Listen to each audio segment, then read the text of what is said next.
Satu. Assalamualaikum warahmatullahi wabarakatuh. Waalaikumsalam warahmatullahi wabarakatuh. Selamat pagi dan selamat datang kepada Bapak dan Ibu dalam acara Ngopi BUMN pada pagi hari ini. Ngobrol pagi seputar BUMN. Program ini merupakan program kehumasan antara Kementerian BUMN dan juga Forum Humas BUMN, beserta dukungan dari Forum Wartawan BUMN. Adapun saat ini kita bertemu hanya melalui virtual, akan tetapi tidak mengurangi tujuan baik dan esensi dari diadakannya acara Ngopi BUMN. Dan tentunya saya, Natasha Mutia, Duta BUMN 2018, perwakilan dari PT PLN Persero, yang akan memandu acara dan sebagai moderator pada Ngopi BUMN yang ke-12 kali ini.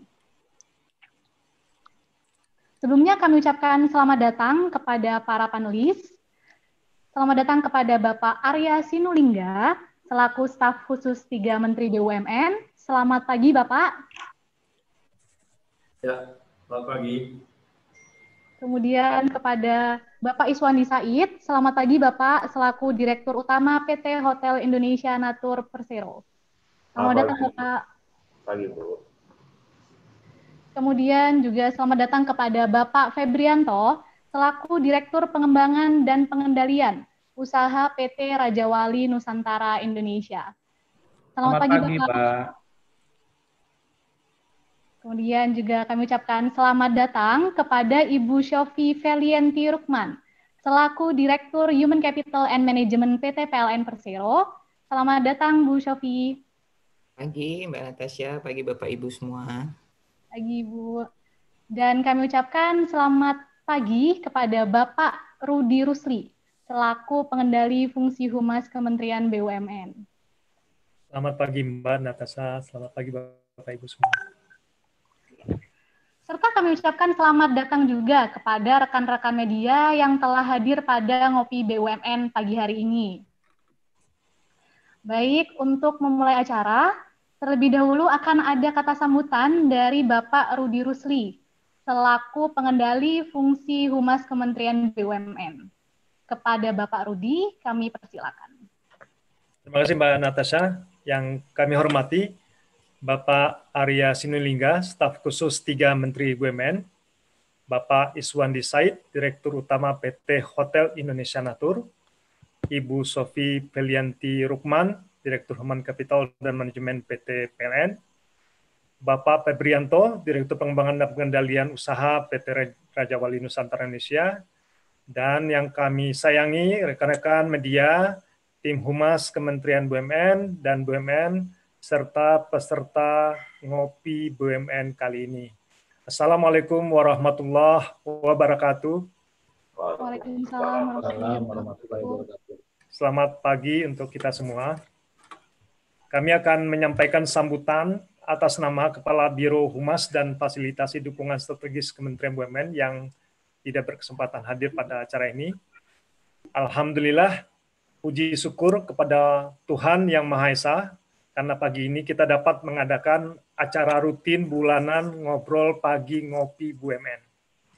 Acara ini bertujuan untuk memperkuat publikasi kinerja BUMN dan membahas perkembangan isu terkini, serta mempererat relasi antara Kementerian BUMN, dan rekan-rekan media, mengingat mayoritas peserta acara ini adalah rekan-rekan dari media cetak maupun online.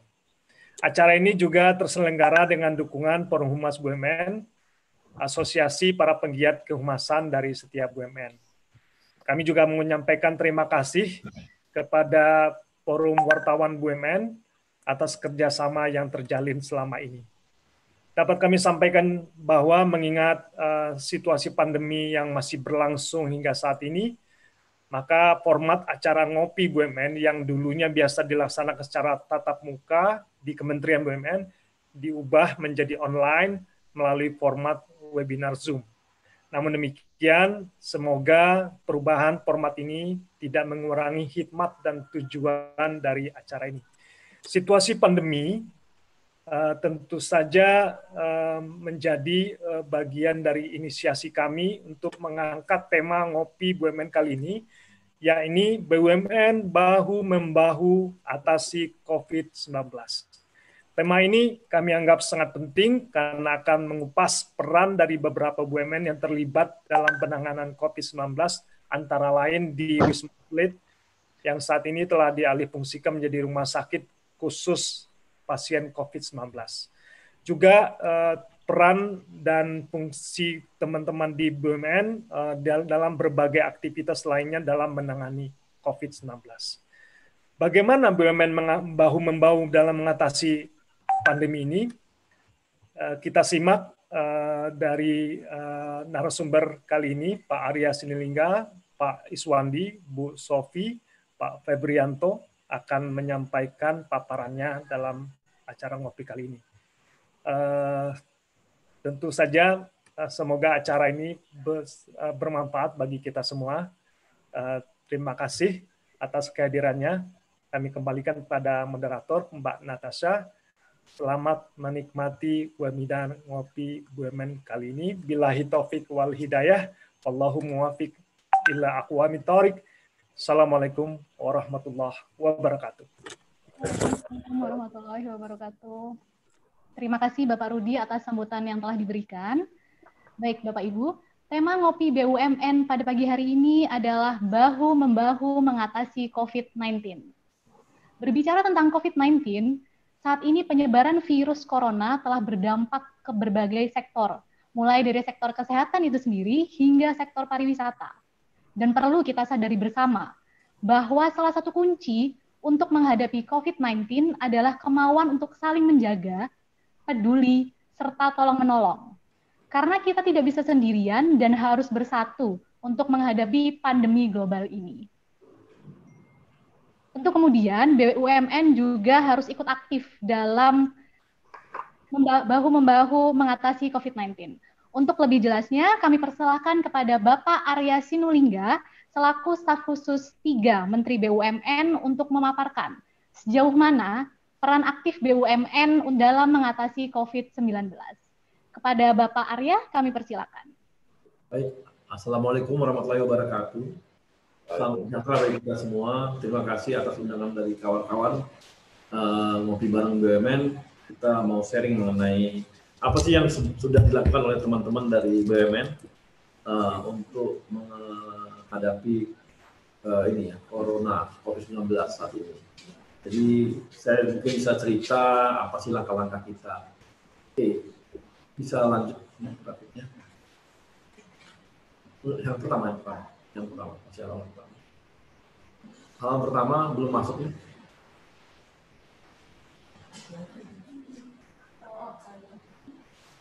Oke, baik. Nah ini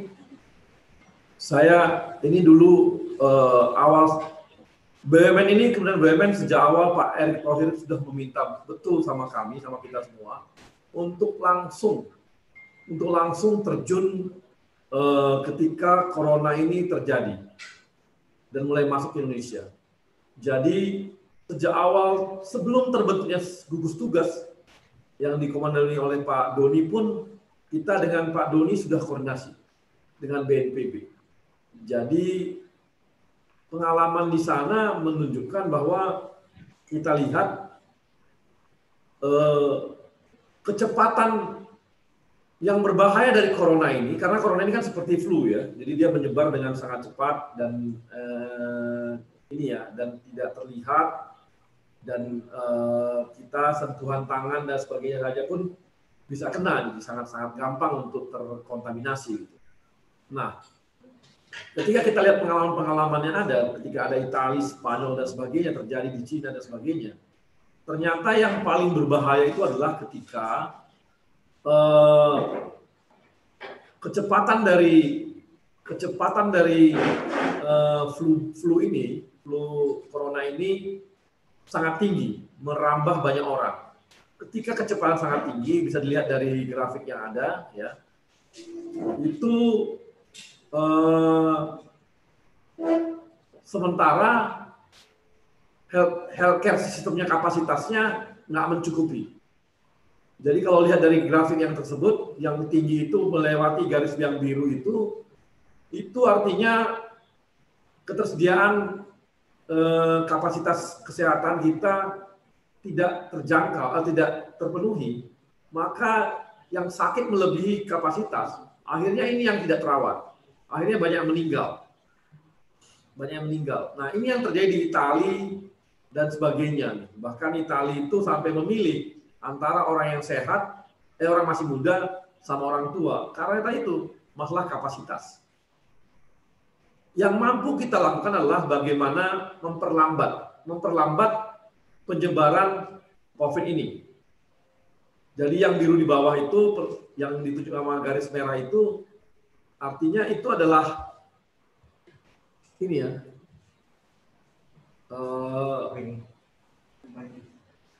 bahwa garis merah paling aja. Nah, kalau kita lihat ini, nah ini yang bawah garis biru di bawah itu, nah kalau itu yang terlihat, bagaimana kita mampu untuk menekan sampai level bawah itu hingga tidak melebihi kapasitasnya. Ya. Kalau kita lihat grafik yang ada sebelah kiri, terlihat bahwa Indonesia itu lebih landai daripada dibandingkan negara lain. Artinya memang meningkat, tapi landai. Artinya kecepatan perambahan ini ya sangat lambat. Itu yang membuat ketersediaan dari kapasitas tempat tidur kita itu bisa mencukupi. Nah, disinilah ada kami kemarin melakukan intervensi gitu ya. BUMN kita ini melakukan intervensi terhadap hal ini. Lanjut. Jadi yang kami lakukan adalah kami melakukan namanya yang pertama menggerakkan yayasan BUMN. Kemudian kita ada Satgas Bencana Nasional. Kemudian kita juga membentuk New Normal Task Force. Kemudian dari sisi ekonomi kita juga karena yang terkena paling banyak ini adalah ekonomi, maka kita mendukung UMKM-nya. Kemudian quick win yang harus dikejar, yang kita harapkan adalah percepatan vaksin. Ini adalah 5 poin yang memang dikerjakan oleh teman-teman dari BUMN untuk masing-masing bagian. Lanjut. Ya. Yang pertama tadi itu, yang seperti yang kita katakan sebelumnya, bahwa kita mengintervensi bagaimana supaya melambat. Melambatnya bagaimana? Kemarin pemerintah sudah melakukan perlambatan. Di samping itu, kita juga melakukan peningkatan kapasitas rumah sakit. Nah, kita tahu bahwa corona ini ada yang memang dia parah sekali. Ada yang dia sedang-sedang parahnya. Ada yang dia sama sekali nggak ada gejala tapi kena corona. Nah, yang terjadi biasanya adalah ketika digabungkan antara yang biasa saja dengan yang parah gitu. Akibatnya rumah sakitnya nggak terpenuhi.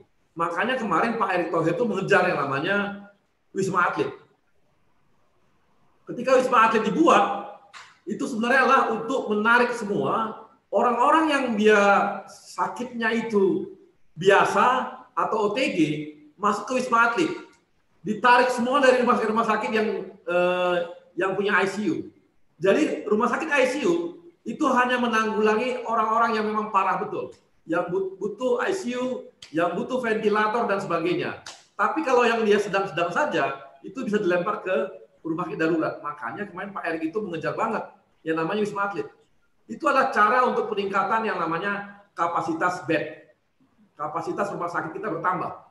Nah, dengan seperti ini, maka ini kita harapkan di-copy di berbagai daerah yang memang tinggi. Sehingga di beberapa daerah kita tahu bahwa mereka juga membuat namanya rumah sakit darurat. Itu adalah untuk orang-orang yang memang tidak parah penyakitnya. Nah, itulah yang kita lakukan intervensi. Jadi Pak Erick itu intervensi, beliau melakukan yang namanya mendorong Wisma Atlet menjadi rumah sakit darurat. bekerja sama dengan teman-teman dari TNI Angkatan Darat sebagai pengelola Wisma Atletnya, dan kita sebagai support. Di samping itu, kita juga mengadakan donasi ke tim penanganan COVID-19 BUMN. Jadi kita penjualan donasi, kemudian kita juga mengirim APD, kita bikin sembako, bikin kesehatan, obatan, kita kirim sampai ke daerah-daerah. Lanjut. Nah, apa yang dilakukan oleh teman-teman dari oleh Pak Erik BUMN? Yang pertama apa? Menggerakkan sekitar 31 rumah sakit BUMN seluruh Indonesia untuk menjadi rumah sakit menangani corona. Kemudian di samping itu, karena kita tahu bahwa PCR di berbagai provinsi sangat kurang, maka kita mengadakan laboratorium PCR. Ada di Medan, ada di Balikpapan, ada di Jawa Tengah, ada di beberapa lokasi ya. Ada di Sumatera Selatan juga kita buat ya. Dan kalau kita lihat ini sampai September, rumah sakit BUMN Pertamina Jaya itu adalah rumah sakit yang paling kecil pasiennya meninggal.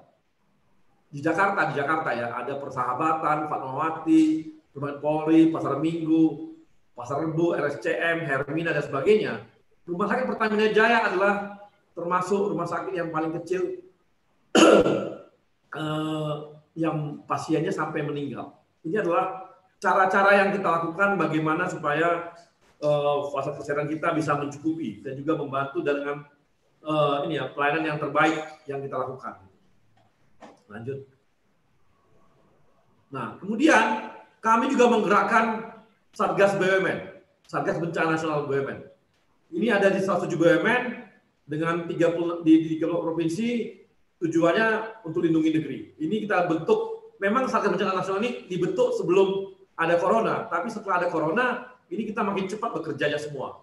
Gerakannya karena corona ini kan seluruh Indonesia. Maka Satgas Bencana kita pun bisa bekerja seluruh Indonesia juga. Dan kita sudah membagi-bagikan APD, sembako dan sebagainya, masker semua di tempat semua di daerah Satgas Bencana ini. Lanjut. Nah, kita juga akan campaign. Apa yang terbaru lah campaign Satgas Bencana. Ini rencana dalam waktu dekat kita akan bagikan masker ke seluruh kabupaten di Indonesia. Ada 5.000 masker akan kita kirimkan ke seluruh Indonesia dalam waktu seminggu 2 minggu ke depan.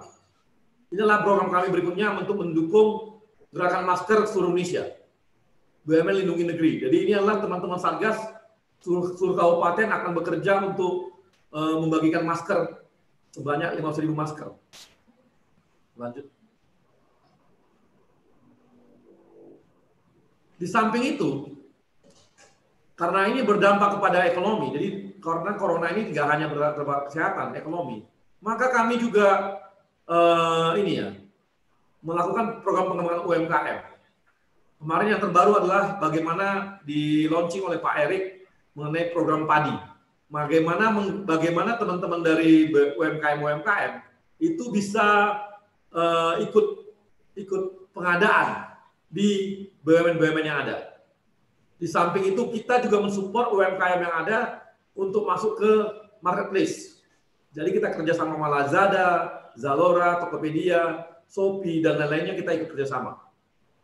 Supaya mereka bisa menghidupkan kembali UMKM. Ya, lanjut. Nah, di samping itu kami juga menghadirkan namanya Cosmic. Ini adalah New Normal Task Force di masing-masing BUMN. Ini adalah langkah kami untuk bisa melakukan pencegahan corona di lingkungan seluruh BUMN yang ada. Jadi kita lakukan juga namanya pembuatan aplikasi kepada mereka supaya bisa sebagai alat untuk new normal. Lanjut. Ini kita bisa lihat, kami bisa pegawai yang ada semua terdata, siapa yang terkena corona kami bisa data, lokasinya kami juga bisa perimeter listnya kami lakukan juga. Jadi kemudian manage task force juga ada juga. Jadi kita lakukan dengan aplikasi di BUMN masing-masing. Lanjut. Nah, ini mungkin angkanya saya perbaharui, bukan 250 juta lagi, sekarang sudah mencapai 350 juta dosis. Ini yang terbaru. Jadi supaya teman-teman tahu bahwa kita sudah mendapatkan ini kemarin 150 juta dosis per tahun, sekarang sudah mencapai 250 juta dosis per tahun. Jadi sudah mampu seperti itu, dan kita sudah mendapatkan 350 juta. Jadi totalnya 250 juta. Untuk Bio Farma itu adalah kapasitas 250 juta. Tapi kita juga melakukan pembelian dari Sinopharm dan lain-lain juga. Dan ini Pak Erik sekarang lagi ke Korea Selatan, itu juga adalah bagian dari langkah-langkah ini. Hari ini, kemarin beliau sudah berangkat ke Korea Selatan. Lanjut. Itu adalah quick win kita ya, karena vaksin ini sangat penting. Tapi di samping itu, kita juga kerjasama dengan negara-negara lain ya. Di samping itu kita juga kerjasama untuk membuat vaksin merah putih. Vaksin merah putih bersama Eijkman, ini diharapkan tahun depan udah bisa uji klinis, tahun 2022 udah bisa diproduksi. Jadi karena apa? Karena kita tahu bahwa vaksin ini adalah kebutuhan kita, quick win kita. Gitu. Dan karena kebutuhan kita sangat besar adalah vaksin, dan vaksin ini sekali vaksin bukan berarti kita akan tahan seumur hidup. Maka mau nggak mau, maka kita akan fokus untuk fokus untuk mengadakan vaksin yang buatan dalam negeri. Lanjut. Ya. Kemudian kita juga ini ya, PLN juga begitu, bikin stimulus ya untuk COVID. Lanjut. Ini hanya kecil. INA juga begitu. INA ini teman-teman biar tahu, teman-teman INA inilah yang mungkin kayaknya kita nggak pernah sadar kalau di Wisma Atlet itu yang membersihkan kamar itu semua, ini kawan-kawan dari INA. Orang nggak pernah sadar nih. Padahal HIN ini siapa coba yang berani mencuci, kan harus diganti terus tuh. Apa spraynya harus diganti, pakaiannya gitu ya. Di samping itu juga makanan, itu yang ngatur adalah teman-teman dari HIN. Jadi bekerja sama dengan TNI ya. Tapi teman-teman ini yang selalu mengelola ini. Jadi ini adalah orang-orang yang di belakang, tapi sangat beresiko tinggi juga. Bayangin, spraynya yang nyuci siapa coba? Itu yang nyuci itu teman-teman HIN. Untuk kita tahu apa yang tersentuh oleh teman-teman dari pasien corona, orang pasti khawatir menyentuhnya gitu. Jadi kami dari Pak Erik ini sangat mengapresiasi teman-teman dari HIN yang udah bekerja total sejak awal rumah sakit darurat itu ada. Di samping RNI itu yang mengadakan semua. Supaya teman-teman tahu ya, pengadaan rumah sakit Wisma Atlet itu dalam tempo 3 hari dari rumah sakit. Itu kerja siapa? Itu RNI yang menyediakan alat-alatnya. Di samping teman-teman PU yang menyiapkan, teman-teman kekaryaan yang menyiapkan juga rumah sakitnya dengan sangat cepat. Jadi ini banyak orang-orang di belakang layar yang bekerja untuk menangani corona, tapi nggak ada yang tahu. Ini orang-orang yang kita harus kasih jempol. Di samping kita sangat hormat kepada teman-teman dari Nakes, tenaga kesehatan, tapi kita juga kepada orang-orang yang di belakang layar ini. Orang-orang yang memang gila-gilaan, yang tiap hari mencuci spraynya mereka itu loh. Ini harus nggak pernah terungkap, nggak pernah terangkat gitu, tapi orang harus tahu gitu. Lanjut.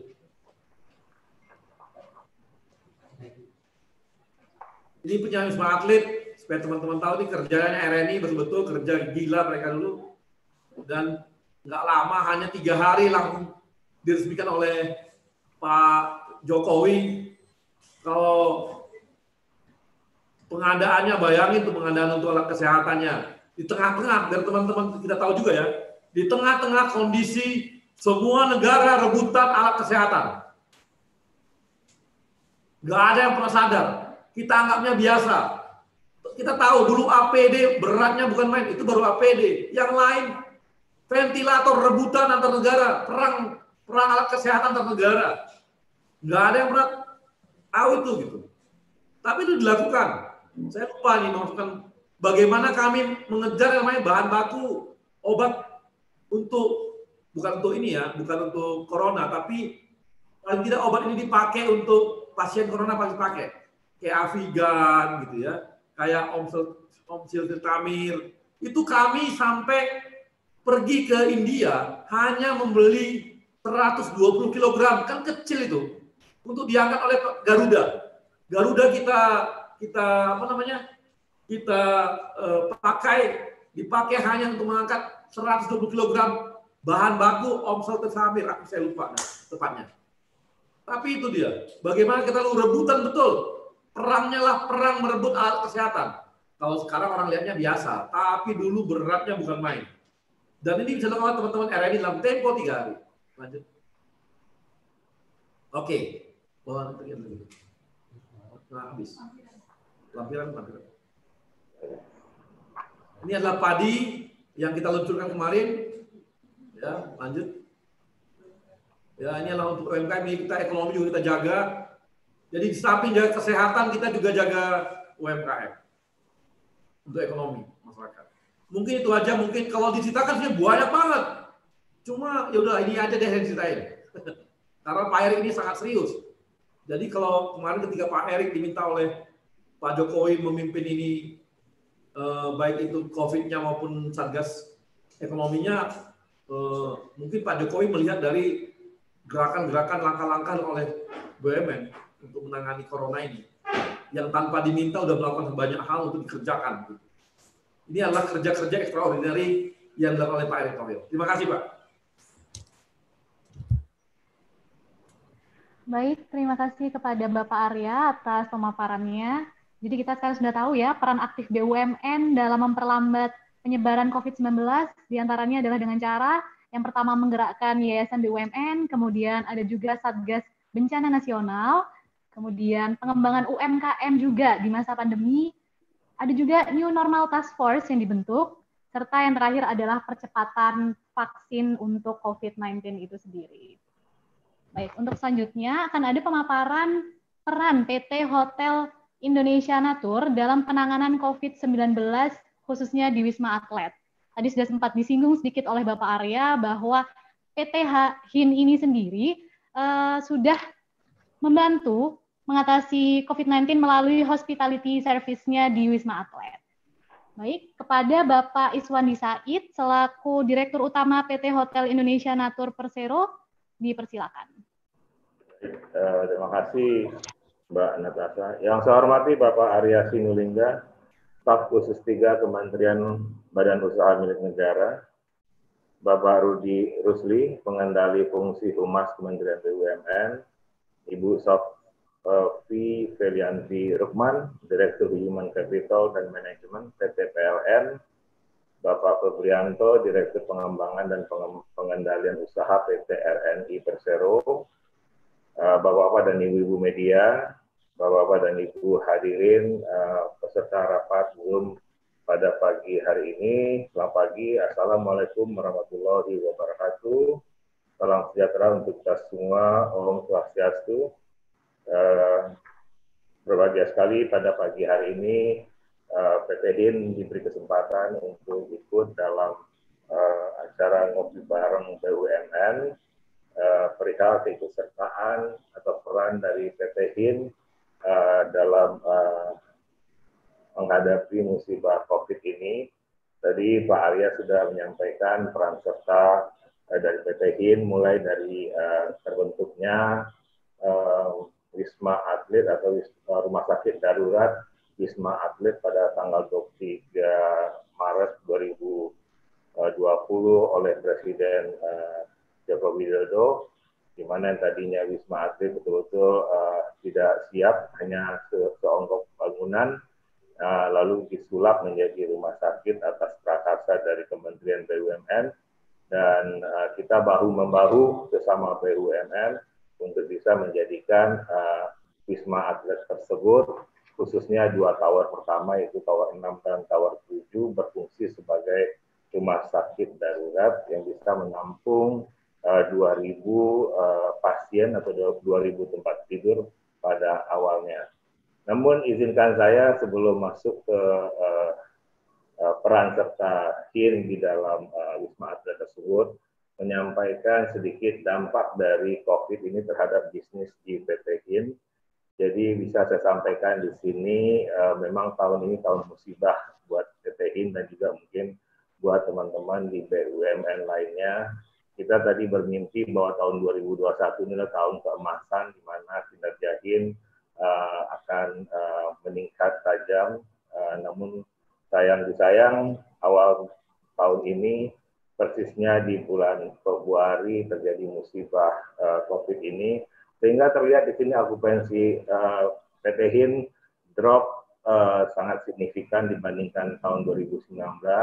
Kuartal pertama kita hanya bisa membukukan 38,9% dibandingkan tahun lalu 61,6%. Demikian juga di kuartal kedua lebih turun lagi, kita hanya bisa membukukan 26,26% atau turun sekian besar dari tadinya 66,1%. Namun di kuartal ketiga ada sedikit perbaikan, kita bisa membukukan 27,3%, sementara tahun lalu kita berada di 68,9%. Inilah okupansi atau tingkat hunian hotel di periode kuartal 1, 2, dan 3.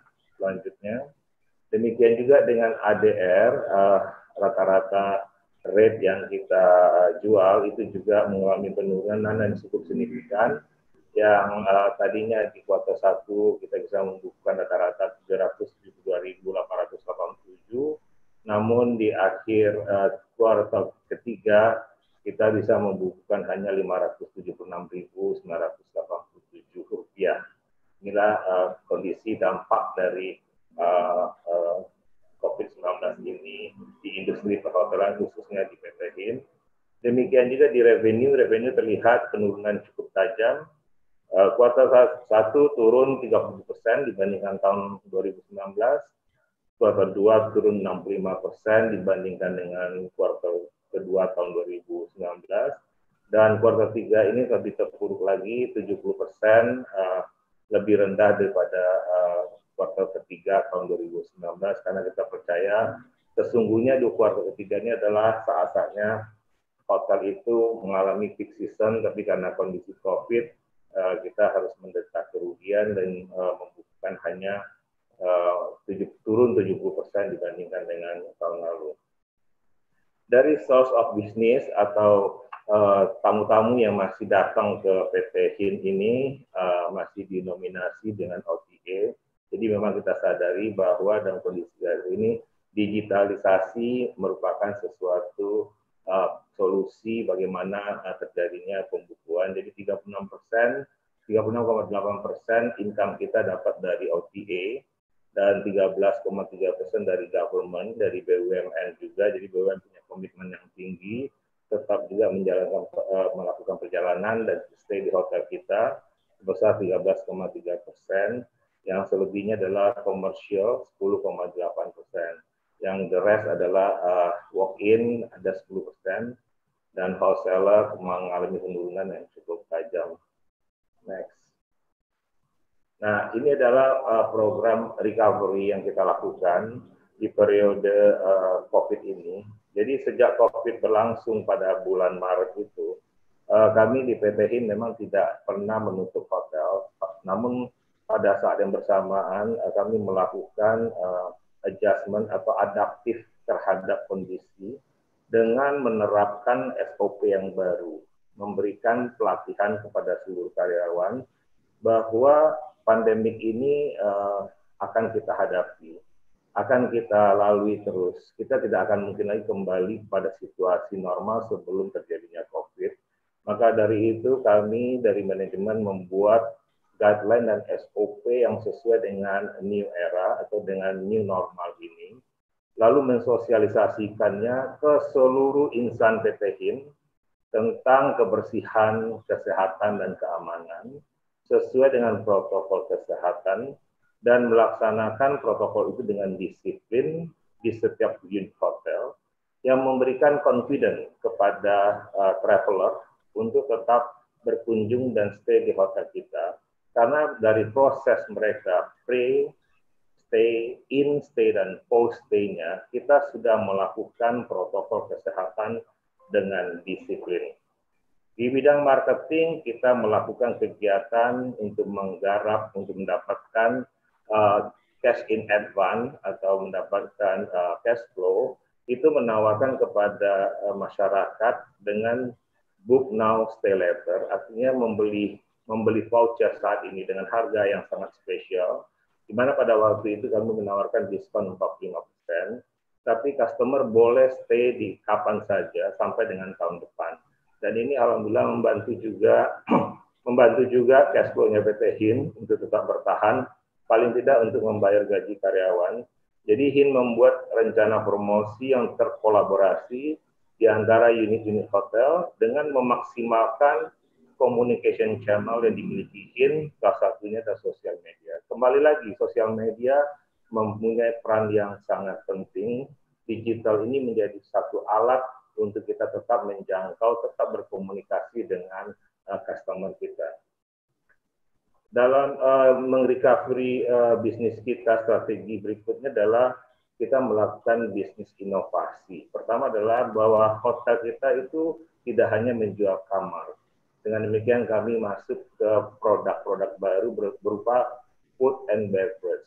Jadi food and beverage kita tingkatkan dengan melakukan outside catering. Jadi hotel-hotel kita dipacu sedemikian rupa untuk bisa menjual produk-produk yang bisa delivery. Bisa diantar ke rumah-rumah melalui diantar melalui juga bekerjasama dengan Gojek dan segala macamnya, didistribusikan ke rumah-rumah sehingga paling tidak dapur masih ngebul untuk bisa membantu biaya listrik dan segala macamnya. Jadi outside catering ini menimbulkan suatu kreativitas baru. Teman-teman ternyata mempunyai kiat-kiat juga memproduk makanan-makanan, F&B, minuman juga demikian yang bisa delivery. Dan pada saat yang bersama kita sudah mulai meng-create bagaimana tetap melakukan wedding, tapi weddingnya drive-thru. Dan itu sudah dilakukan di beberapa hotel, di Medan, di Parapat, di Yogyakarta, di Bali sudah melakukan drive-thru wedding. Dan baru beberapa minggu yang lalu dan sudah ada beberapa wisuda yang dilakukan drive-thru juga di hotel kita sebanyak 1.800 orang. Laundry service kita antar ke rumah, jadi kita tawarkan kepada masyarakat yang ingin laundry-nya kita antar ke rumah, kita jemput ke rumah, dan ini adalah semua pekerjaan-pekerjaan kita yang selama ini in-house, lalu kita jual keluar, dan juga program isolasi mandiri. Isolasi mandiri ini cukup diminati, ada beberapa masyarakat yang mempunyai perekonomian yang cukup, mereka tidak ingin stay di Wisma Atlet atau di tempat-tempat yang sudah disediakan pemerintah, namun dia ingin isolasi mandiri di hotel, dan ini kita siapkan fasilitas yang ada sesuai dengan protapnya isolasi dan juga dikawal oleh dokter. Lalu BUMN Sinergi, kita selalu bersinergi dengan BUMN lain untuk terus meningkatkan okupansi dan eksistensi hotel-hotel HIN melalui kegiatan yang bersifat komersial maupun sosial. Jadi kita sangat aktif bila mana BUMN lain ingin melakukan suatu kegiatan di hotel, kita akomodir mereka dengan ketentuan protokol kesehatan yang sesuai. Maksudnya artinya kalau seandainya ada meeting kecil, kita juga akan tampung meeting itu. Namun demikian dengan mengikuti protokol kesehatan, jaga jarak, pasang masker, dan juga sering cuci tangan itu kita layani mereka walaupun jumlahnya 10 orang atau 15 orang tetap kita layani untuk diadakan di hotel. Dan yang terakhir ini adalah yang tadi disampaikan oleh Pak Arya bahwa PT HIN berkomitmen dari awal untuk mendukung Wisma Atlet untuk dijadikan rumah sakit darurat. Apa yang kami lakukan adalah pertama, kami mempersiapkan kamar. Pada Tower 7 sebanyak 787 unit, dan pada Tower 4 sebanyak 861 unit dengan total bed yang tersedia sebanyak 3.680 unit itu sudah ready. Kita tangani dengan baik, kita bersihkan setiap hari, kita ganti spray, kita siapkan makanan mereka 3 kali sehari, dibantu oleh teman-teman dari Nakes, bersama-sama kita melakukannya dengan tentunya dengan APD lengkap. Jadi semua terlayani dengan baik, dan saat ini sudah bertambah lagi 2 tower lagi, yaitu Tower 5 dan Tower 6. Lalu dalam segi equipment, kami menyiapkan handuk, gantungan baju, alat mandi, sampai ember dan gayung, termasuk juga kain pel, sapu, keset kaki, dan tisu, karena mereka selama diisolasi, itu kamarnya diharapkan dibersihkan mandiri oleh mereka. Artinya, mereka membersihkan sendiri, namun spray yang sudah digunakan mereka keluarkan dibungkus plastik, nanti kami yang mengambil dari pakaian-pakaian kotor tersebut untuk di laundry. Tapi kami tidak dibenarkan untuk masuk ke dalam ruangannya. Demikian protap yang dilakukan di Wisma Atlet. Lalu yang ketiga lah guest amenities. Sampo, sabun, sikat gigi, pasta gigi, sandal, cotton bud, tumbler, dan shaver itu kita siapkan semua dari PT HIN, melengkapi kebutuhan untuk 2 minggu, karena mereka isolasinya selama 2 minggu di Wisma Atlet. Dan yang terakhir adalah catering. Catering kita siapkan, kita pilihkan menunya yang betul-betul sehat, 3 kali sehari, lengkap dengan snack dan coffee break setiap harinya 2 kali. Jadi antara jam 10 dan jam 3 kita provide mereka lagi dengan snack dan coffee break. Dan ini betul-betul secara higienis, tidak bersentuhan dengan pasien. Kita taruh di depan pintu mereka, di atas meja kecil. Di sanalah kita untuk mengatur bahwa drop setiap makanan adalah jam 7.30, lalu kami kolek lagi kotoran dari makanan tersebut jam 9. Jadi semua berjalan dengan baik, dan ini sejak tanggal 23 Maret sampai dengan sekarang, alhamdulillah belum ada komplain yang signifikan mengenai pengaturan spray, handuk, sabun, termasuk juga makanannya mereka.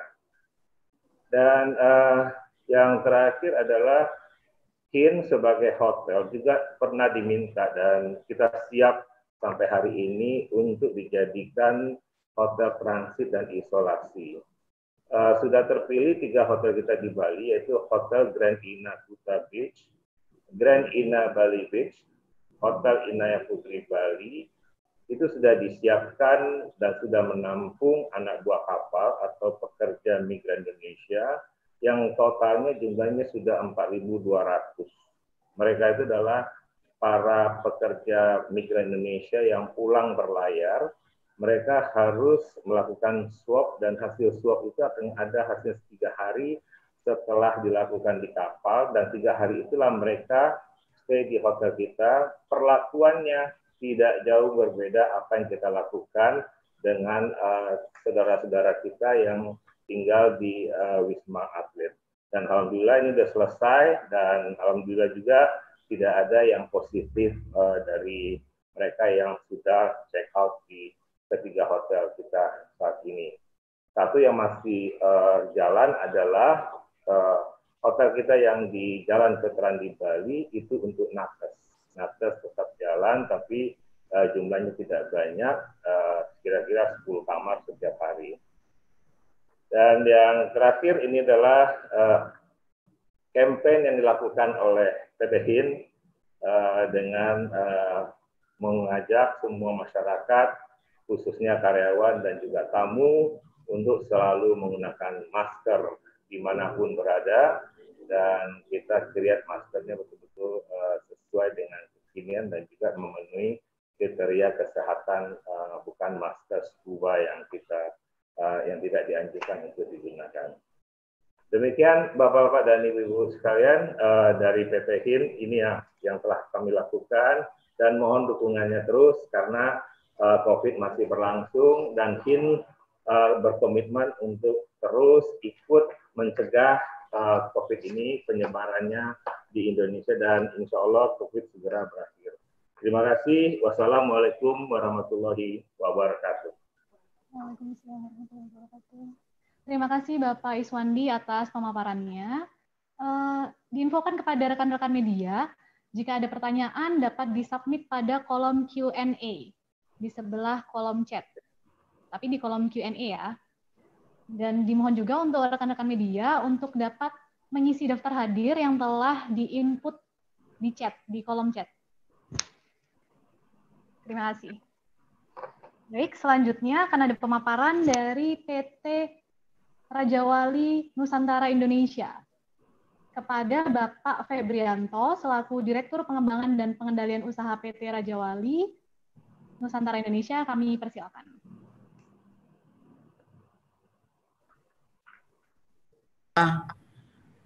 Yang kami hormati Bang Arya Sinulinga, Pak Is, Bu Sofi, Pak Rudi Rusli, Bapak Ibu sekalian yang hadir pada kesempatan siang hari ini. Saya ingin menyapa Bapak Ibu dengan pantun Bang Arya. Orang Medan tuh kalau nggak pakai pantun itu nggak sah Bang Arya. Air beriak tanda tak dalam, air tenang menghanyutkan. Izinkan saya ucapkan salam untuk Bapak Ibu sekalian. Bapak Ibu sekalian, kami ingin mengucapkan terima kasih kepada Bapak Ibu dari Kementerian BUMN yang telah memberikan kesempatan kepada kami dari Raja Wali Nusantara Indonesia. Kami ingin sharing kepada Bapak Ibu sekalian terkait tadi apa yang sudah disampaikan oleh Mbak Natasha dan Pak Rusdi terkait bagaimana peran PT RNI dalam penanganan COVID-19. Tadi sebagai introduction dan sudah disampaikan juga oleh Bang Arya bagaimana PT RNI berperan dalam masa krisis penyiapan Wisma Atlet.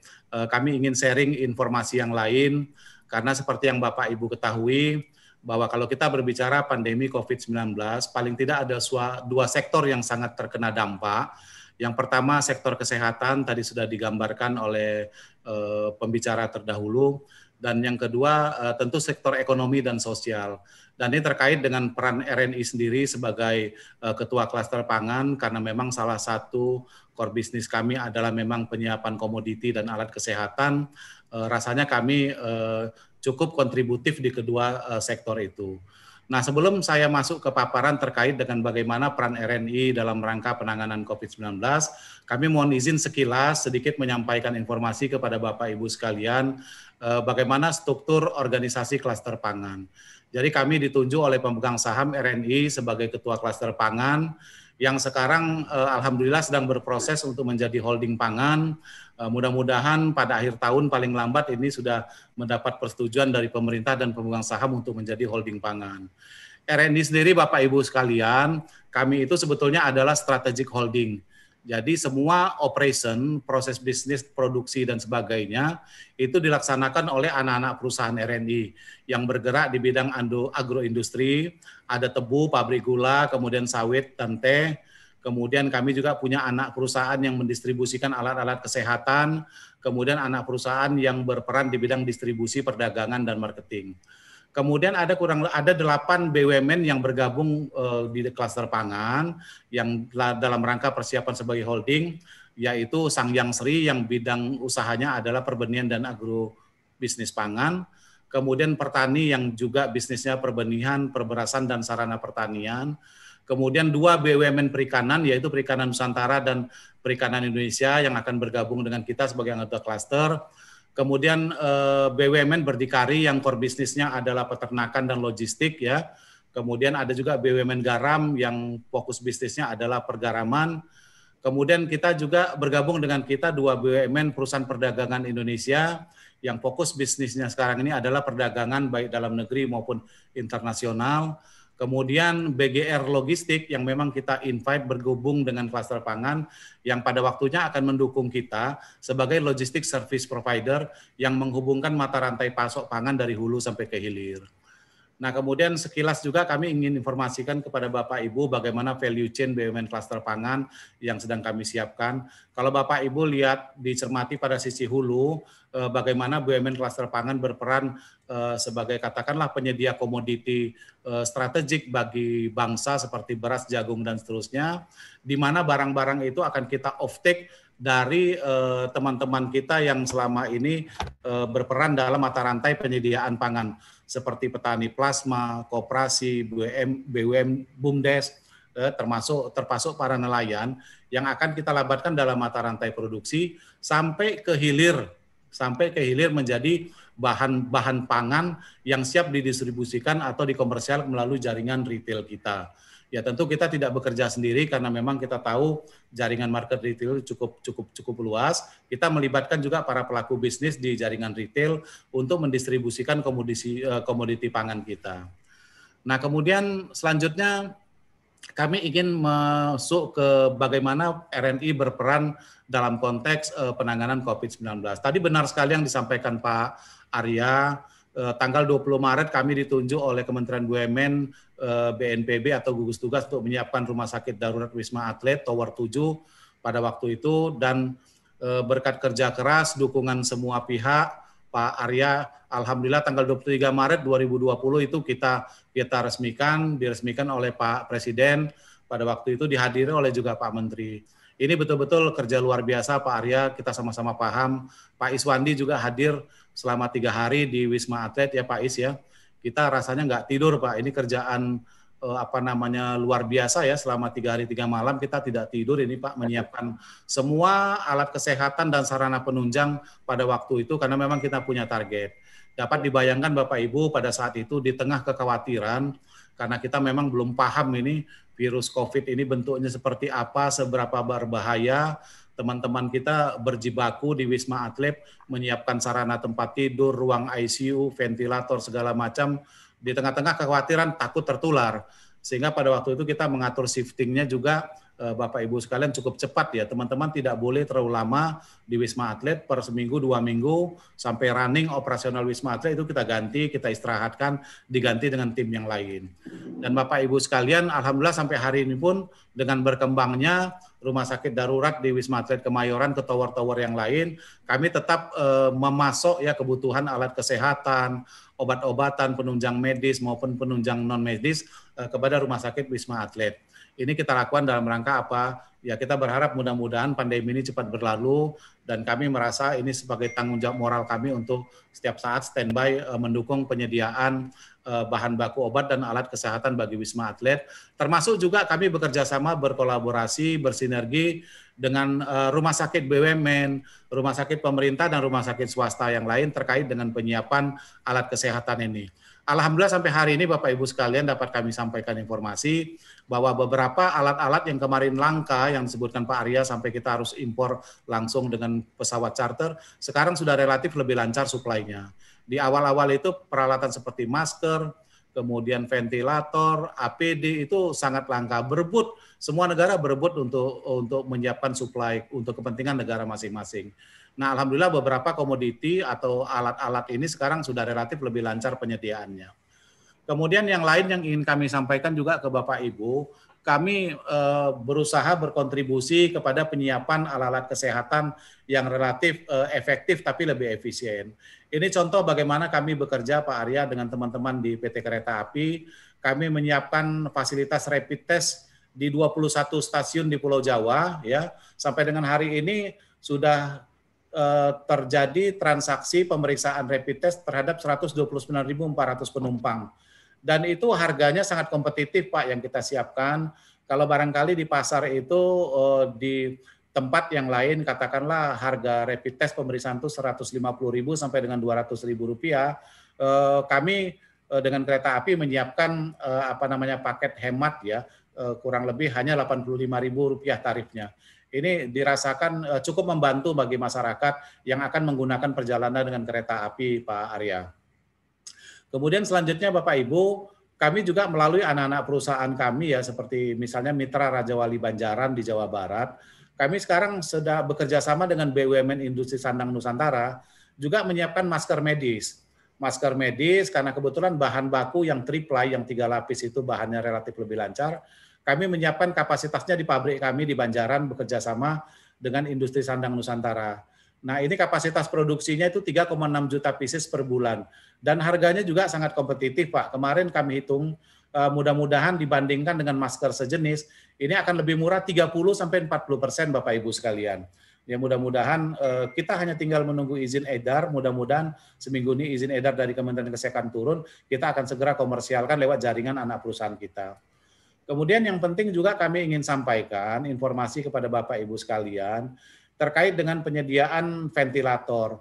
Ini kemarin gagasan anak bangsa ya, inovasi yang luar biasa yang perlu kita apresiasi, bahwa teman-teman kita dari Inovasi ITB kemudian dengan PT Dirgantara Indonesia sudah menyiapkan ventilator lokal ini. Istilahnya ventilator portable. Ini betul-betul murni karya anak bangsa. Dan ini untuk informasi juga kepada Bapak Ibu sekalian, itu salah satu yang dijadikan pusat rakitannya adalah di tempat kami, ya, di anak perusahaan Mitra Raja Wali Banjaran. Dan ini sudah mulai berproduksi. Ini juga harganya akan sangat kompetitif tanpa mengurangi efektivitas pemakaian alat ini. Kalau kemarin pada saat pandemi itu harga ventilator itu yang saya ingat itu antara 800 juta sampai dengan 1 miliar ya, dan itu pun rebutan dengan berbagai negara. Sekarang ini dengan nanti berproduksinya di ventilator lokal ini, harganya bisa kita tekan sampai dengan di bawah 25 juta kalau saya tidak keliru ya. Ini luar biasa, ini sangat berperan membantu nanti percepatan pemeriksaan atau deteksi dini terhadap masyarakat kita yang terdampak COVID-19.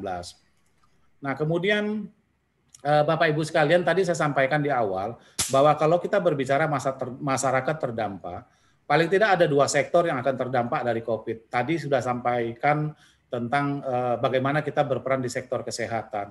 Kemudian barangkali kami ingin juga menginformasikan kepada Bapak Ibu sekalian bahwa terkait dengan sektor ekonomi, sektor sosial, beberapa masyarakat kita yang di kelas menengah dan ke bawah itu memang kan sangat terdampak ya kaitannya dengan gangguan ekonomi yang mereka hadapi.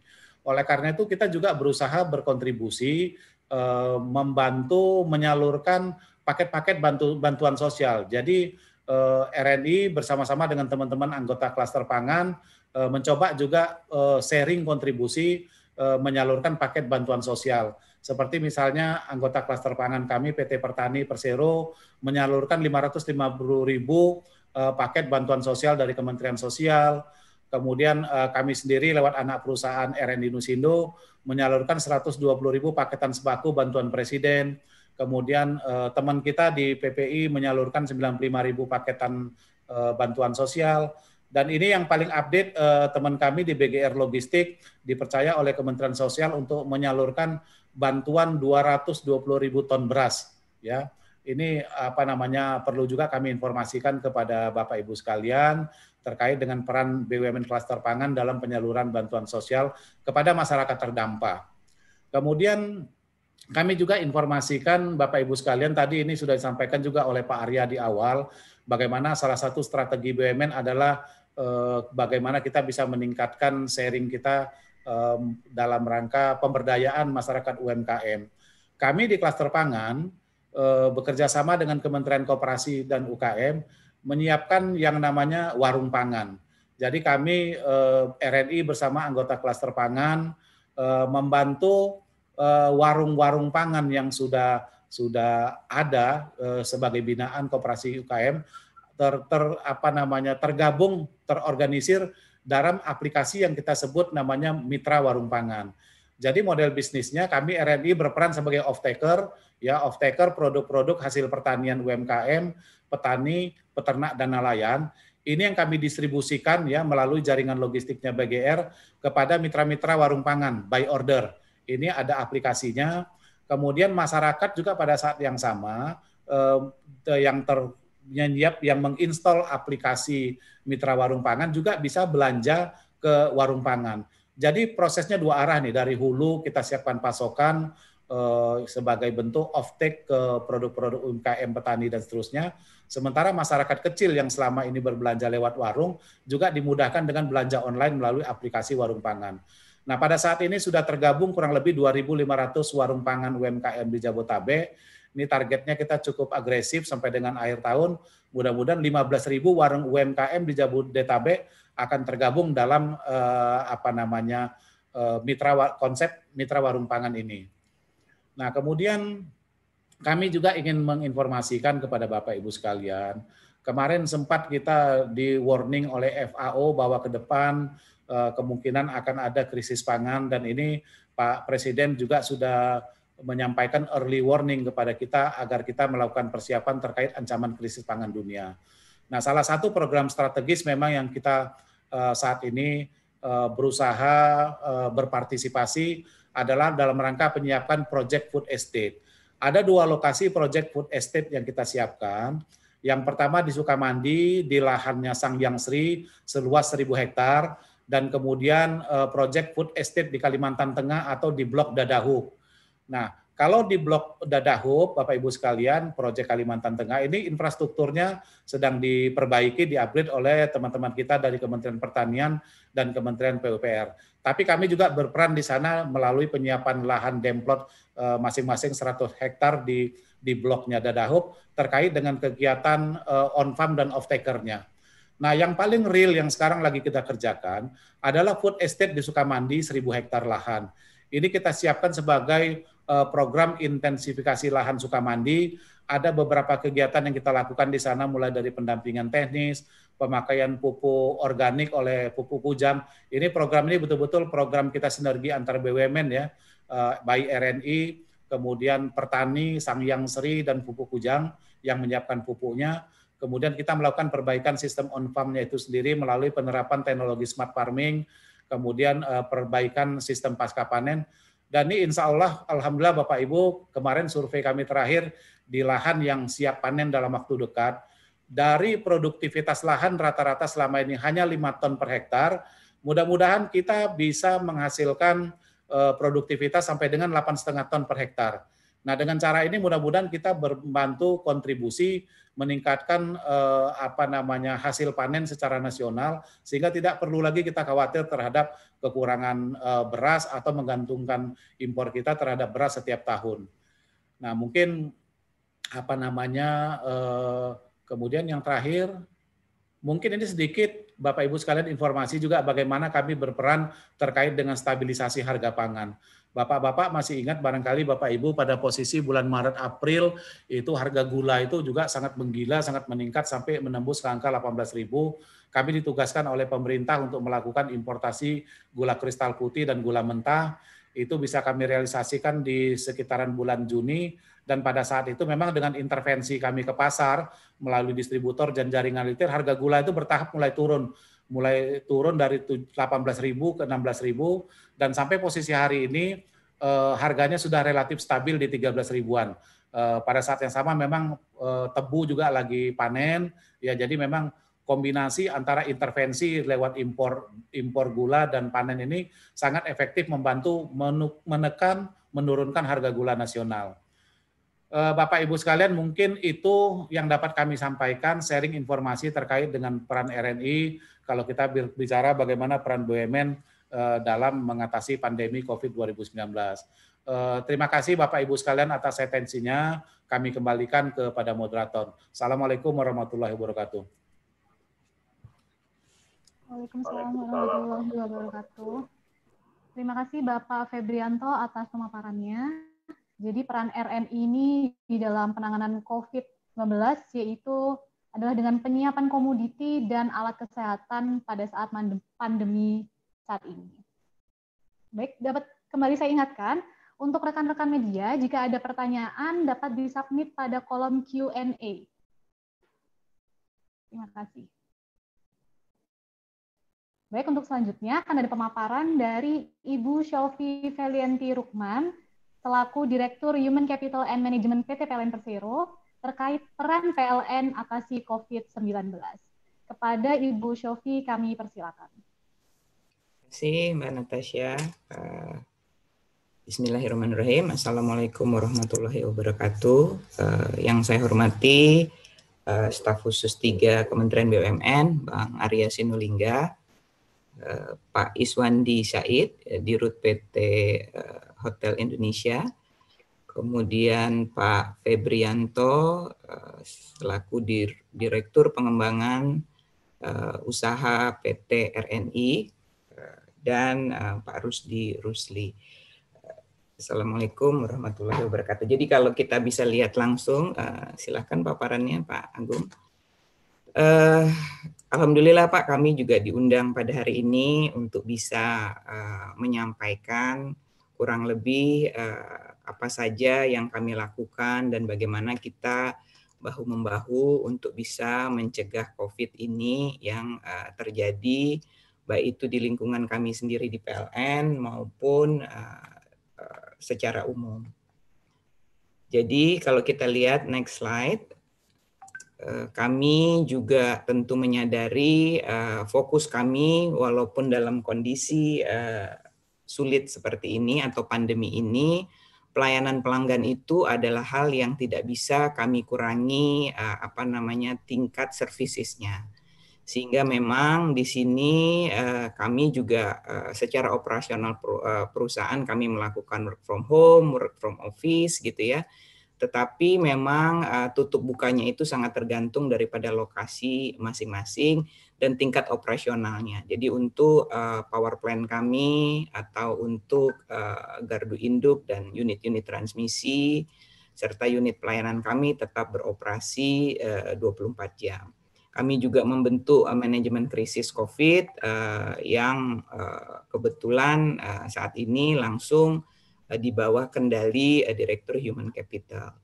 Kemudian juga selanjutnya kami juga melaksanakan tugas memberikan stimulus COVID bagi semua pelanggan PLN, baik itu pelanggan rumah tangga maupun pelanggan UMKM yang utamanya kami berikan. Jadi kami juga secara kontinu memberikan bantuan penanganan dan pencegahan COVID, baik melalui Yayasan BUMN Hadir untuk Negeri, kemudian melalui program CSR PLN Peduli, dan juga melalui Yayasan Baitul Mal PLN.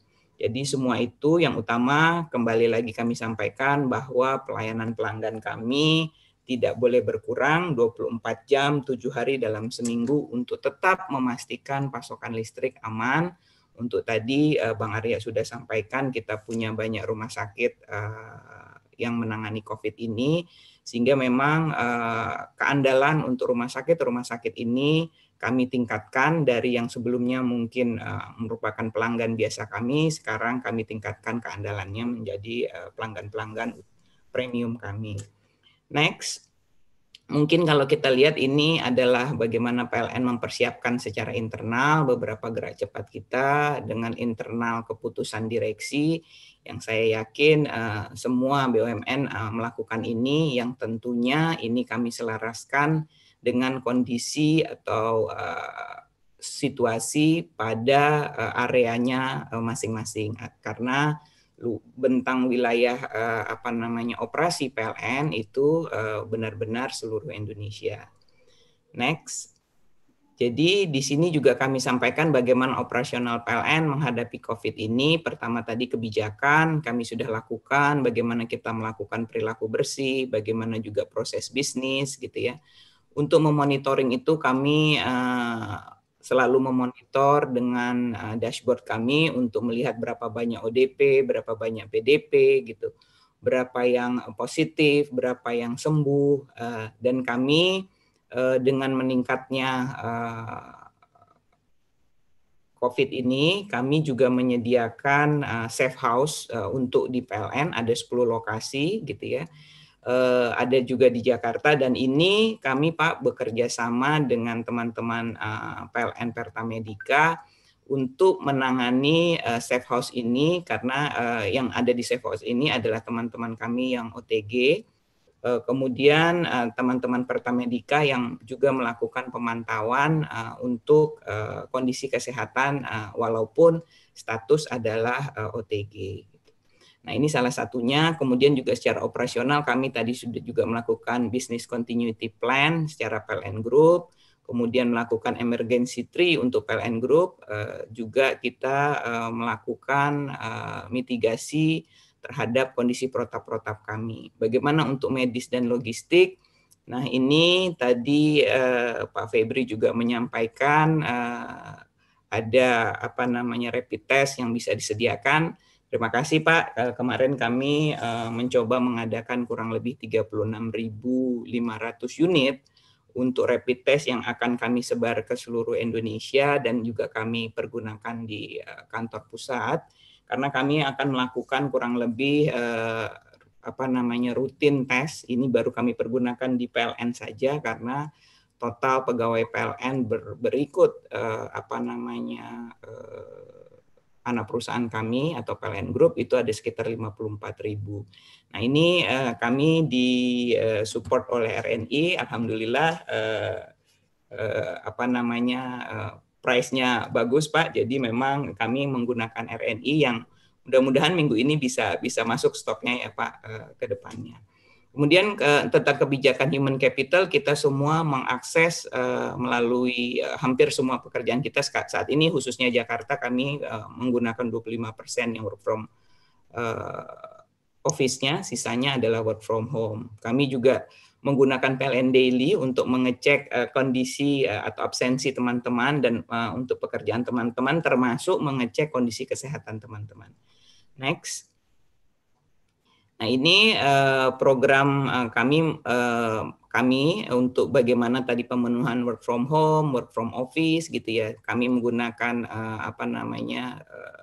sistem AMS, kalau kami sebut ini untuk korporat, surat menyurat kami melalui AMS ini, sehingga prosedur pencegahan COVID ini yang ada di kantor PLN ke lokasi pelanggan ini juga kami pantau terus. Next. Jadi, nah ini salah satu upaya Pak yang mungkin sempat heboh kemarin beberapa bulan yang lalu, sempat juga kami disupport sama Bang Arya, bahwasanya waktu itu sempat karena awal-awal COVID kami tidak melakukan pencatatan meter. Karena masih ada kurang lebih 30 juta pelanggan kami yang memang kami harus lakukan pencatatannya dari rumah ke rumah, door to door. Nah, di sini kami menyediakan sekarang pelayanan pelanggan yang kita bisa memfoto saja berapa stand meternya gitu ya, setiap tanggal 24 sampai tanggal 27. Ini sudah mulai berjalan, sudah kurang lebih hampir 200.000 pelanggan kami sekarang menggunakan pembacaan meter melalui aplikasi ini. Next. Nah, ini Pak salah satu stimulus gitu yang diberikan pemerintah melalui PLN untuk penggratisan listrik pelanggan 450 VA dan diskon untuk 900 VA yang bersubsidi. Nah, ini diberikan mulai dari April sampai dengan Desember. Kemudian tidak hanya untuk pelanggan rumah tangga, kami juga memberikan listrik gratis untuk pelanggan bisnis kecil atau UMKM dengan size capacity yang sama, kurang lebih 450 VA. Ini juga diberikan mulai dari Mei sampai dengan Desember. Next slide. Nah, ini juga ada beberapa lagi pembebasan stimulus karena kondisi COVID ini, pembebasan penerapan ketentuan rekening minimum, pembebasan penerapan ketentuan jam nyala minimum, pembebasan biaya beban. Jadi total memang stimulus ini diberikan pemerintah melalui PLN kurang lebih sekitar 15,4 triliun rupiah anggarannya. Tapi kita based on nanti sesuai dengan pemakaian para pelanggan kami. Jadi mungkin hampir kurang lebih 45 juta pelanggan kami yang mendapatkan stimulus COVID ini. Next. Nah, ini Pak beberapa bantuan penanganan pencegahan COVID yang sudah kami salurkan. Kurang lebih hampir 26 miliar, untuk APD itu hampir sekitar 5 miliar, untuk ketahanan pangan itu sekitar 15,5 miliar, dan 5,5 miliar untuk sarana dan prasarana kesehatan, dan obat-obatan sekitar 135 juta. Jadi hampir 26 miliar yang sudah kami salurkan sampai saat ini. Next. Nah, ini bantuan kemanusiaan yang kami juga serahkan kepada Yayasan BUMN untuk hadir untuk negeri, kurang lebih sekitar 54 miliar rupiah, di mana 25 miliarnya itu merupakan bantuan dari internalnya PLN dan PLN Group, ada cash dan dalam bentuk material juga. Nah, mungkin di sini yang kami sampaikan tadi, ventilator itu sudah kami serahkan kurang lebih 14 dan segera kami serahkan lagi sekitar 14 buah lagi. Jadi ada total 28 ventilator yang kami serahkan ke Yayasan BUMN hadir untuk negeri. Di luar tadi seperti yang sudah disampaikan Bang Arya, ada beberapa APD, kemudian masker dan yang lain-lainnya. Next. Nah, ini beberapa kegiatan yang mungkin tidak hanya terpusat di Jakarta, tapi juga di seluruh unit kami di Indonesia. Next. Nah, ya, selain itu, kami di internal PLN sendiri juga menyediakan wadah untuk pendampingan konsultasi psikologis pegawai, karena kita melihat ini adalah perang panjang dan kita butuh kesabaran dan kedisiplinan yang cukup tinggi, sehingga kami karena harus menyediakan listrik 24 jam dan 7 hari seminggu, walaupun kondisi ini terjadi, kami sekarang memberikan bantuan psikologis untuk teman-teman pegawai yang disiapkan melalui Employee Assistance Center ini. Nah, ini beberapa kegiatannya yang sudah kami lakukan. Next. Ini beberapa program-programnya, kegiatan-kegiatan yang kita lakukan, misalnya pengendalian kesejahteraan psikologis pegawai, gitu ya. Terus bagaimana kita memantau mental health during ini, kondisi COVID ini, dan juga bagaimana kami men-challenge teman-teman pegawai PLN yang 70% saat ini adalah teman-teman milenial. Next. Nah, ini beberapa aktivitas publikasi kami di media sosial, jadi kami menggunakan IG, kami juga menggunakan Twitter dan sebagainya. Bagaimana kami mengencourage dan merimain terus teman-teman untuk tetap melakukan kedisiplinan yang tinggi dalam masa COVID ini dengan tidak mengurangi keandalan yang harusnya PLN berikan kepada pelanggannya. Next. Ini juga bagaimana kami memberikan edukasi ke internal juga, bagaimana kita tetap melakukan protokol-protokol COVID yang harus kita aware dari kondisi ini mulai tersebar di kita COVID ini hingga saat sekarang yang kami yakini disiplin adalah kunci daripada kita menyelesaikan COVID ini. Saya rasa itu Pak yang bisa kami share dari PLN, kami kembalikan ke moderator atau MC. Terima kasih. Ya, siap, terima kasih Ibu Syofi atas pemaparannya terkait peran PLN menghadapi COVID-19. Sesuai dengan apa yang telah disampaikan oleh Ibu Syofi tadi, bahwa PLN mengatasi ini ada dua, untuk internal dan eksternal. Untuk internal sendiri terdapat program-program kepada pegawai untuk mengantisipasi dan mengendalikan COVID-19. Sedangkan untuk eksternal, PLN membantu dengan cara CSR, PLN Peduli, kemudian YBM, dan juga ada stimulus COVID-19. Baik, untuk sesi selanjutnya akan ada Q&A. Saya akan membacakan 3 pertanyaan yang sudah disubmit oleh teman-teman media. Yang pertama dari ulum.katadata.co.id. Berapa anggaran yang disiapkan seluruh BUMN untuk penanganan COVID-19? Kemudian, berapa nilai yang sudah diserap atau digunakan oleh seluruh BUMN untuk penanganan COVID-19? Dan pertanyaan ketiga, sumber dana untuk anggaran tersebut berasal dari mana? Apakah seluruhnya dari kas internal masing-masing BUMN tersebut? Saya persilakan kepada Bapak Arya untuk dapat menjawab pertanyaan dari Ulum. Silakan Bapak. Ya, Ini masing-masing BUMN pasti alokasinya berbeda. Mereka punya, kita kemarin waktu RKA itu kan sudah membuat yang namanya untuk bencana, tapi kan dulu tidak ada corona. Makanya kemarin ada perubahan juga. Nah, perubahan ini jumlah tetapnya sih saya belum hafal juga ya. Dan berapa yang dikeluarkan nanti pada saat akumulasi kita akhir tahun. Pendapatannya dari mana? Dari PKBL dan CSR. Itu sumber dananya. Dan dari internalnya BUMN pasti. Masa mau dari mana? Masa mau malak dari mana-mana kan enggak. Ya nggak mungkin gitu. Ya pasti dari BUMN itu sendiri, yaitu dari dana PKBL dan CSR-nya teman-teman dari BUMN. Itu, Mbak. Sudah terjawab ya berarti pertanyaan dari ulumkatadata.co.id. Kemudian yang kedua dari Irma Rakyat Merdeka.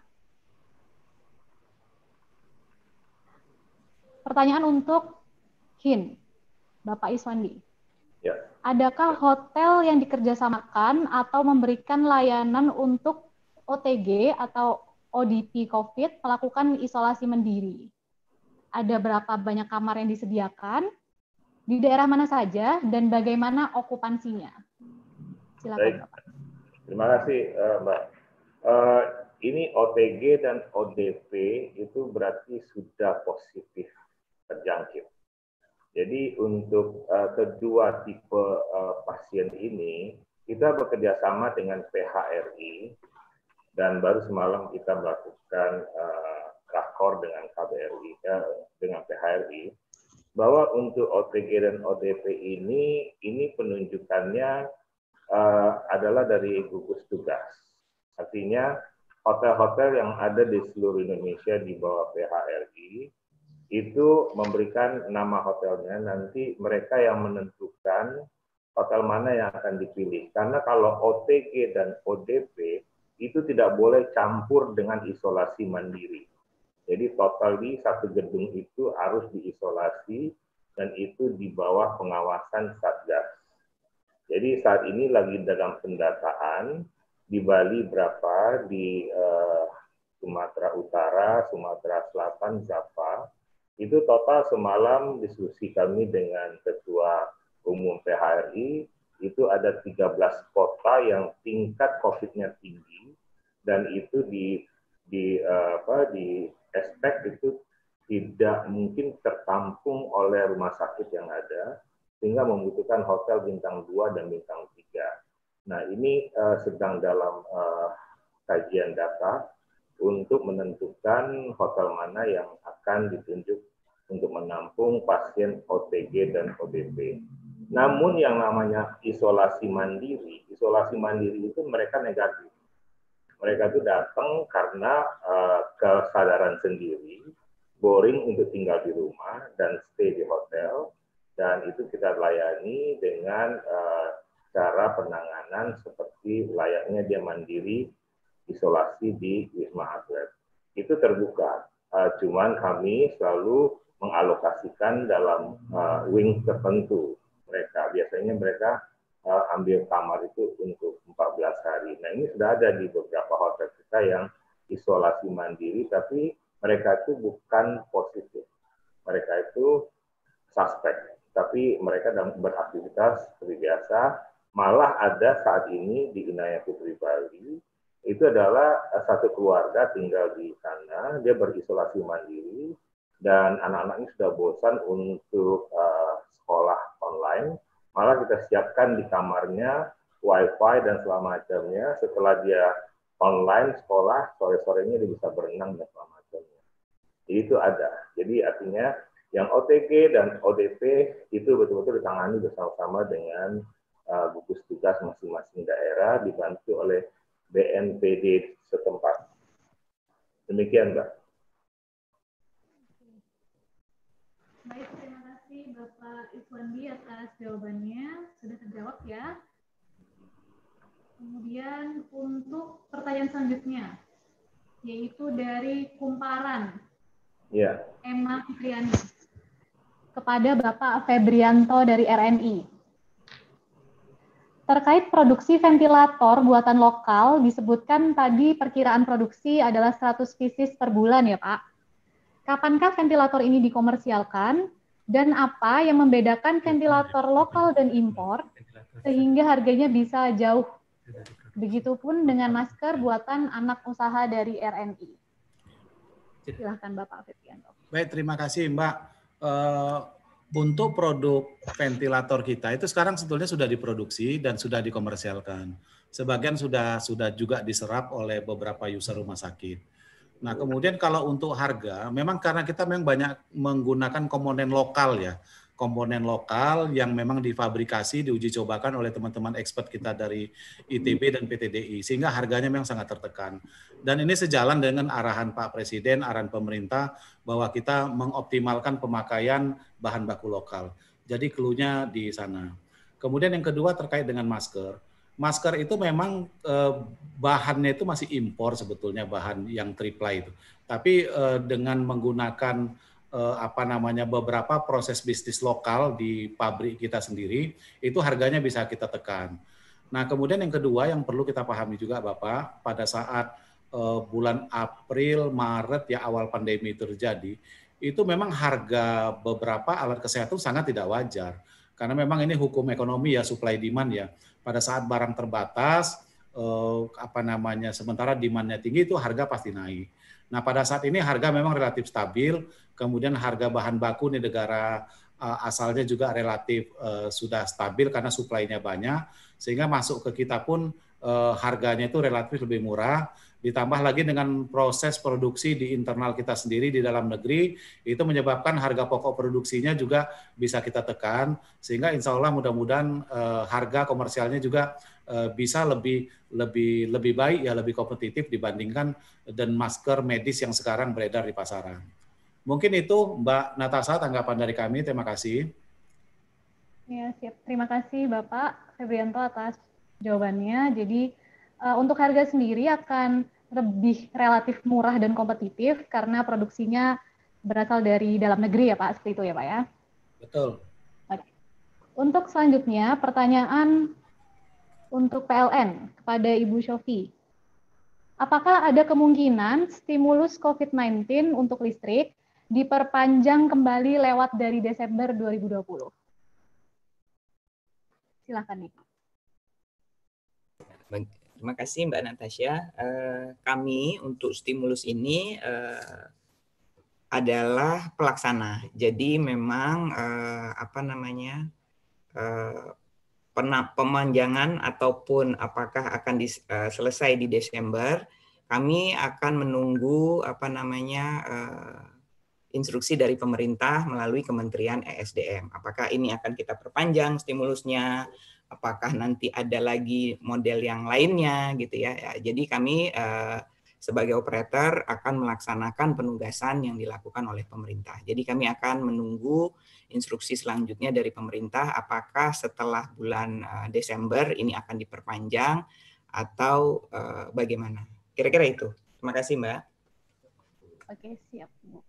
Berarti untuk stimulus sendiri sebenarnya masih menunggu penugasan dan instruksi lebih lanjut ya Bu dari pemerintah.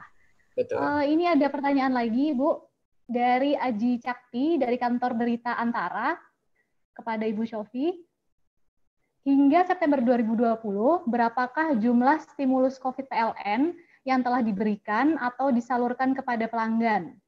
Dan yang kedua, berapakah jumlah stimulus COVID PLN yang telah diberikan atau disalurkan kepada pelaku UMKM?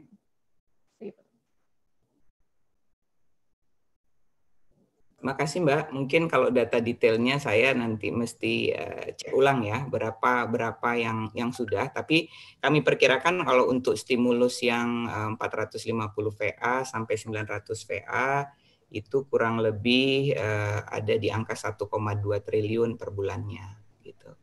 Nah, yang untuk UMKM memang karena pelanggannya tidak terlalu banyak, kurang lebih UMKM itu sekitar di bawah 1 miliar gitu ya. Jadi sangat kecil sekali mungkin karena memang pelanggannya tidak banyak ya untuk yang UMKM industri 450 VA tersebut gitu. Jadi ini nggak terlalu besar. Nah, ini memang diberikan monthly ya, per bulan. Yang berikutnya memang PLN akan tagihkan melalui skema subsidi kepada pemerintah. Oke. Siap. Terima kasih Bu Syofi. Ini masih ada pertanyaan lagi untuk Ibu Syofi dari Anissa CNBC, Ibu. Ya. Apakah dampak dari pandemi penjualan listrik sampai akhir tahun diproyeksikan akan turun? Dan kalau turun seberapa besar? Mohon untuk dielaborasi. Terima kasih. Oke, terima kasih. Pasti saya rasa tidak hanya PLN ya, semua utility di dunia ini mengalami kontraksi yang sangat drastis seperti yang kami rasakan gitu ya. Jadi memang pertama COVID ini terjadi di 2-3 bulan pertama itu demand kami turun cukup signifikan sampai turun negatif 10%, ini tidak pernah kami alami. Jadi mungkin kalau saya sudah 27 tahun di PLN, pertumbuhan penjualan yang negatif sampai 10% baru kami rasakan kemarin dan dampaknya cukup cukup sulit buat kami di PLN. Tetapi alhamdulillah beberapa bulan terakhir ini cukup membaik gitu ya. Posisinya sampai saat ini mungkin negatifnya itu sudah tinggal di kurang lebih 2%. Dan kami proyeksikan di akhir tahun slightly negatifnya kecil sekali, minus mungkin sekitar 0,5 kami prediksi, tapi kami berupaya untuk tetap positif gitu ya. Jadi kami punya skenario kami sebutnya pesimis dan skenario optimis. Jadi di range lah kurang lebih negatif 0,5% sampai 0,5%, plus 0,5%. Jadi kami tetap berupaya, tetap berikhtiar untuk terjadi pertumbuhan gitu ya, positif 0,5%. Itu ekspektasi kami dengan segala upaya di sampai akhir tahun ini. Tapi posisi sampai saat ini kalau saya tidak salah kurang lebih minus 2%. Masih penjualan kelistrikan di PLN. Baik, terima kasih, Mbak. Terima kasih. Ya, sudah terjawab berarti bahwa memang sampai saat ini September 2020 pendapatan PLN minus 2%, akan tapi akan ada upaya selanjutan agar terjadi pertumbuhan di akhir tahun mencapai 0,5%.